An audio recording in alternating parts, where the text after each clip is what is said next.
Friends రీసెంట్‌గా హైదరాబాద్‌లోని ఒక ఫేక్ డిజిటల్ స్కామ్ వల్ల ఆల్మోస్ట్ 1.2 క్రోర్స్ అయితే పోగొట్టుకున్నాడు ఒక అబ్బాయి. యాక్చువల్‌గా జరిగిందేంటంటే లాస్ట్ మంత్ మే 7న ఒక అన్‌నోన్ నంబర్ నుంచి అతనికి కాల్ వచ్చిందనమాట. కాల్ చేసేసి మీ అడ్రెస్ పేరు మీద ఒక కొరియర్ వచ్చింది. ఆ కొరియర్‌లోని డ్రగ్స్ ఉన్నాయని చెప్పేసి ఆ డ్రగ్స్ మీ అడ్రెస్ పేరు మీద రావడం వల్ల మిమ్మల్ని అరెస్ట్ చేస్తామని బెదిరించారు. అంతేకాదు మీ 24/7 ఆన్‌లైన్‌లో ఉండాలి. అట్ ద సేమ్ టైమ్ మీరు ఇంట్లోనే ఉండాలని చెప్పేసి డిజిటల్‌గా హౌస్ అరెస్ట్ చేయించారు ఆ విక్టిమ్‌ని. ఆల్మోస్ట్ 20 డేస్ ఆ అబ్బాయి ఇంట్లోనే ఉన్నాడు. ఈ 20 డేస్‌లో కూడా ఆల్మోస్ట్ 1.2 క్రోర్స్ అమౌంట్‌నేమో వాళ్ళేమో తీసుకోవడం జరిగింది. ఎలాగో ఒకలా బెదిరిస్తూ. ఆ తర్వాత ఈ అబ్బాయి భయపడి వాళ్ళ వైఫ్‌తో షేర్ చేసుకుంటే ఇద్దరు కలిసి పోలీస్ స్టేషన్‌కెళ్ళిన తర్వాత ఇదొక స్కామ్ అని చెప్పేసి తెలిసిందనమాట.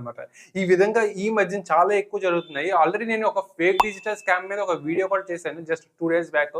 అగైన్ ఈ న్యూస్ రావడం చాలా చాలా షాకింగ్‌గా ఉంది. సో, ఈ వీడియోని ప్రతి ఒక్కరికి షేర్ చేయండి ఫ్రెండ్స్. చాలా important. At the same time ఆ వీడియోని ఫుల్ ఫ్లెడ్జ్డ్‌గా చూసి ప్రతి ఒక్కరికి షేర్ చేయడం మాత్రం మర్చిపోకండి. అలాగే టెక్ తేజ తెలుగు ఫాలో అవ్వడం మాత్రం మర్చిపోకండి.